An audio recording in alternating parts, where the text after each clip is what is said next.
questions? Sure. What's the latest assessment? Oh, wait, sorry.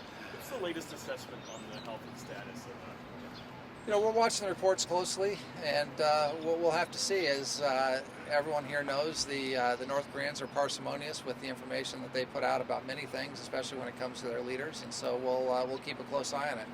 Is there any reason to believe the reports out of South Korea and China will be casting doubt on the additional reports from North Korea? Yeah, it's just hard to know out of South Korea or out of North Korea. There just isn't a lot of reporting there. We don't have reporters there. We don't have gaggles like this. When the leader of their country comes in and out of the hospital or comes in and out of his office. So it's just hard to know. But we're keeping a close eye on it. One thing I've been emphasizing is that with the president, the vice president, Secretary Pompeo, Secretary Esper, General Milley, all of us, there are a lot of watchmen on the tower and watchwomen on the tower who are keeping an eye on America's adversaries, our foes around the world, to make sure the American people stay safe as we battle this coronavirus here at home. And so that's true whether it's North Korea or Iran or Venezuela or any other country. Have you picked up any indications of malicious intent by China in the withholding of protective equipment that presumably could be sent to the United States? Yeah, I hope that's not the case. I think China has under a special obligation to make sure they get as much protective equipment out to frontline workers in the United States and elsewhere. I mean, this virus originated in China. I mean, this is the fourth or fifth one of this decade, or the last 2 decades. We've had avian flu and SARS and H1N1. So there's a lot of these plagues that have been coming out of China. We need to work with the Chinese going forward to make sure this doesn't continue to happen. How much damage? And in the meantime, look, to the extent the Chinese have a massive manufacturing base. Unfortunately, we let a lot of our manufacturing in prior administrations go overseas to China. And now that they have that manufacturing base to manufacture the masks and the robes and some of the other equipment, we need to make sure that gets out to the world as we battle this plague. How much damage in the relationship between the United States and China has the failure of openness and transparency, done to the relationship? Well, look, I think there are people around the world who are very concerned about the level of openness coming out of China. I mean, we've had whistleblowers disappear, and we've had press, New York Times, Wall Street Journal, and others kicked out of China. We haven't been able to put CDC and our professionals in to investigate where this disease came from and how it expanded. So I think there's some real concerns about what happened in China, and I don't think it's necessarily a government-to-government thing. I think there are people around the world, whether it's in Africa or Europe, the United States, Latin America, the millions of people who have been affected by this terrible virus. They want to get answers, and I think the burden is on China to get us those answers. The president said one question that remains is whether this was unintentional or deliberate. Is that something the U.S. is actively investigating, whether this was done on purpose? Well, look, I hope it wasn't done on purpose, and that's not something that we're propagating. But I think the point that the president was making is that there is a burden on China to allow folks to come in and investigate what actually happened. I mean, did this come from a wet market? Did it come from a lab? In some ways, that question's there's not a good answer either way, right? These wet markets are terrible things.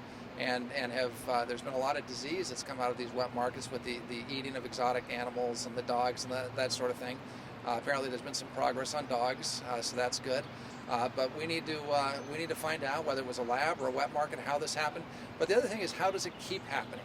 And so we need to make sure that we work closely with the Chinese to make sure that, for the good of the Chinese people as well, not just for the good of the people of the world, but we need to make sure that these things stop. And we're willing to help. We've stood willing to help from the beginning of this crisis. We'll send our best experts, our best physicians, our best epidemiologists and scientists to go to China and help them figure out how to stop the unleashing of these things that seem to happen on a very regular basis. What do we know about secession planning in North Korea if Kim Jong Un's health is in jeopardy? Well, it's hard to know, but it seems to have been a family succession over the past. At least we've had 3 leaders in a row of North Korea who've been in the family, so and help them figure out how to stop the unleashing of these things that seem to happen on a very regular basis. What do we know about secession planning in North Korea if Kim Jong Un's health is in jeopardy? Well, it's hard to know, but it seems to have been a family succession over the past. At least we've had 3 leaders in a row of North Korea who've been in the family, so. I think basic assumption would be that maybe it would be someone in the family, but again, it's too early to talk about that because we just don't know, what condition Chairman Kim is in, and we'll have to see how it plays out. And when was the last time the president heard from Chairman Kim? So I'm not going to get into his conversations with foreign leaders or when he spoke with them, but he's been in contact with Chairman Kim, in the somewhat recent past. How does controlling legal immigration help control the coronavirus? And can you tell us anything about the president's latest ban? Yeah, I look at from the start of this crisis. I wrote about it in the Wall Street Journal today. The president has made very tough decisions, very hard decisions, and very courageous decisions to protect the health of the American people. And so on January 31st, we had a ban on foreign nationals who'd been in China. That ban was criticized at the time. I think former Vice President Biden, before he was for the ban, he was against the ban. He criticized it as being xenophobic. Nancy Pelosi, the Speaker of the House, introduced a bill calling ban the ban. But we now look back and realize the ban on travel from China, the ban on travel from many countries in Europe, including our close allies in the UK and Ireland and France and others, that those bans save thousands or tens of thousands of American lives. And so the president is not going to take political decisions here, but he's going to look at how he can protect Americans both economically and protect their health. And so this is a temporary issue. Just like the prior bans were temporary, and we're doing it to keep the American people safe. And look, this is what the president's been about from day one of this crisis: is how do we protect the health of the American people, and how do we protect the American economy? And unfortunately, there have been folks at every stage that have attempted to make political hay out of this, and what I'm suggesting is that we come together as Americans, we get behind the efforts that are necessary to protect the American people. We'll get back to normal. We're going to beat this virus eventually. It's a heck of an enemy. There are a lot of people working very hard on this. I think of our first responders, the doctors and nurses, the custodial staffs at the hospitals who are having to clean up and make sure they're infection free.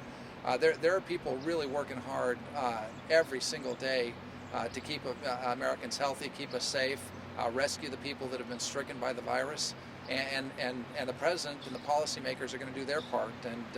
And so I hope people don't make political hay out of things that the president is doing to protect the American people. They never do that. Do you have an idea what the time horizon is? 30, 60, 90 days? We'll have to wait and see. Look, we don't know what the time horizon is going to be for the fight against this virus. We're making progress. Even in places hard hit like New York, I think we've seen a plateau, and we're going to hopefully see the curve come down. The curve has certainly been flattened. We did not have a situation in the United States where our healthcare system was overwhelmed. That happened in other countries where the healthcare systems were absolutely overwhelmed.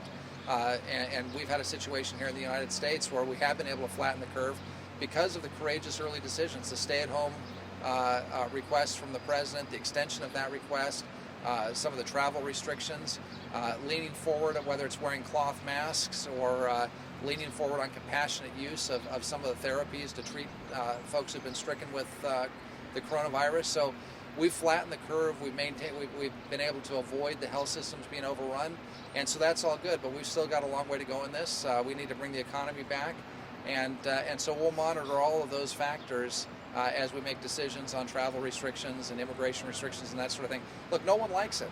The president didn't want to put travel restrictions in place. He didn't want to put immigration restrictions in place, but we have to because of this terrible virus that's been unleashed from foreign shores and was not the responsibility of the United States. So we're doing our best on that. The president's doing his best, but message I want to send out this morning is just to thank all the people on the front lines who are, whether they're manning grocery stores, the clerks there, the folks that are delivering, the truck drivers that are delivering the supplies to our doorsteps, the doctors, the nurses, all the healthcare workers, the EMTs, the firemen, the policemen. God bless them all. They're out doing a great job this morning. So, Green cards thank you and very visas. much. Have a great day. Take care. Thank you. Don, how you doing? Good, how are you? Good. That's not good. You good, Mandy?